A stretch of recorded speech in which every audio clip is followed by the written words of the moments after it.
Belarus में Shanghai ताउन तंजीम के ज़ेर एहतमाम कल्चर मिनिस्टर्स फोरम मुनक़िद हुआ, जिसमें पाकिस्तान की जानिब से सफ़ीर पाकिस्तान सज्जाद हैदर खान ने नुमाइंदगी की।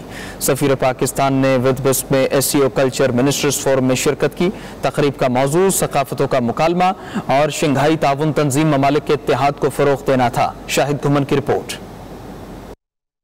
बेलारूस में शंघाई ताउन तंजीम के ज़ेर तमाम कल्चर मिनिस्टर फोरम का इनेकाद किया गया। इसमें पाकिस्तान की जानिब से सफ़ीर पाकिस्तान सज्जाद हैदर खान ने नुमाइंदगी की। सफ़ीर पाकिस्तान ने बेलारूस में SCO कल्चर मिनिस्टर फोरम में शिरकत की, जिसकी मेजबानी बेलारूस के वज़ीर सकाफत ने की। फोरम में शंघाई ताउन तंजीम के सेक्रेटरी जनरल, वज़रा और SCO रुकन ममालिक के सफ़ीरों ने शिरकत की। इस तकरीब का मौजू सकाफतों का मुकालमा और शंघाई ताउन तंजीम ममालिक के इत्तेहाद को फ़रोग़ देना था। बेलारूस में पाकिस्तान के सफ़ीर सज्जाद हैदर खान ने अपनी तकरीर में इलाकाई इक़्तिसादी ताउन, सलामती और सकाफती तबादले में शंघाई ताउन तंजीम के किरदार के लिए पाकिस्तान के अज़म पर जोर दिया। इन्होंने कहा कि SCO council of head of government के मौजूदा सरबराह के तौर पर पाकिस्तान इलाकाई ताउन के लिए अक्टूबर 2024 में इस्लामाबाद में अगली सरबराही कॉन्फ्रेंस की मेजबानी करने वाला है। सफ़ीर पाकिस्तान ने शंघाई ताउन तंजीम के रुकन ममालिक के दरमियान ताल्लुकात को मज़बूत बनाने के लिए सकाफती तबादलों, आर्ट की नुमाइशों, मौसीकी के मेलों और अदबी फोरम्स को बढ़ाने की अहमियत पर जोर दिया। शाहिद घुमन, 92 न्यूज़, रूस।